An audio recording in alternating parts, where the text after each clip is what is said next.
ഇത് ആമയിഴഞ്ചൻ തോടിന്റെ ഇന്നത്തെ അവസ്ഥ.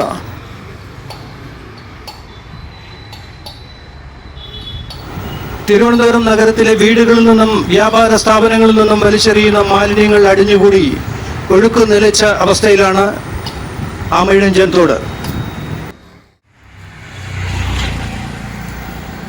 അടിഞ്ഞുകൂടിയ മാലിന്യങ്ങൾ അഴുകി അസഖ്യമായ ദുർഗന്ധമാണ് ഈ പ്രദേശത്ത്. മൂക്കുപൊത്താതെ ആർക്കും ഇതുവഴി കടന്നു പോകാൻ കഴിയില്ല.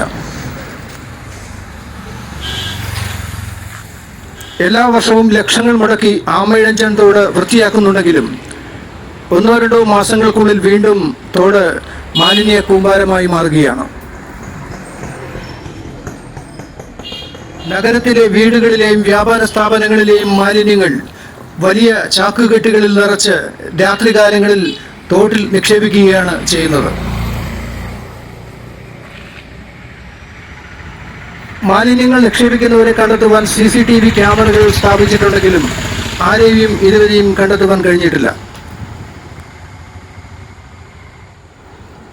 ഒബ്സർവേറ്ററി ഹില്ലിൽ നിന്നും ആരംഭിക്കുന്ന ആമയിഴഞ്ചൻ തോട് നഗരത്തിന്റെ ഹൃദയഭാഗമായ ബേക്കറി ജംഗ്ഷൻ, തമ്പാനൂർ, പഴവങ്ങാടി, കണ്ണമ്മൂല തുടങ്ങിയ പ്രദേശങ്ങൾ കടന്ന് 12 കിലോമീറ്ററുകൾ താണ്ടി ആക്കുളം കായലിൽ എത്തിച്ചേരുകയാണ് ചെയ്യുന്നത്.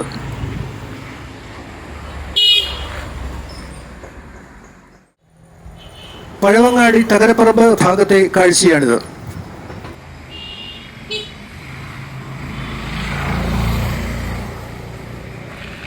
തോട് വൃത്തിയാക്കുന്ന സമയത്ത് മാലിന്യങ്ങൾ പൂർണ്ണമായും നീക്കം ചെയ്യാത്തതും വീണ്ടും മാലിന്യങ്ങൾ നിക്ഷേപിക്കുന്നത് തടയുവാൻ കഴിയാത്തതുമാണ് ആമയിഴഞ്ചൻ തോടിന്റെ ഈ അവസ്ഥയ്ക്ക് കാരണം.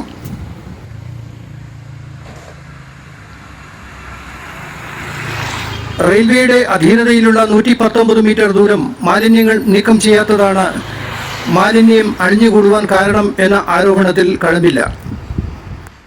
തമ്പാനൂരിൽ നിന്നും പഴവങ്ങാടി ഭാഗത്തേക്കാണ് തോടിന്റെ ഒഴുക്ക്. മാലിന്യങ്ങൾ അടിഞ്ഞുകൂടിയിരിക്കുന്നത് പഴവങ്ങാടി തകരപ്പറമ്പ് ഭാഗത്താണ്. ദുർഗന്ധവും കൊതുകു ശല്യവും കൊണ്ട് പൊറുതിമുട്ടിയിരിക്കുകയാണ് സമീപവാസികൾ.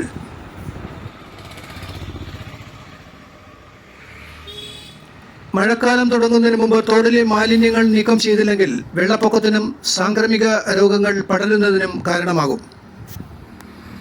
News TVM Malayalam.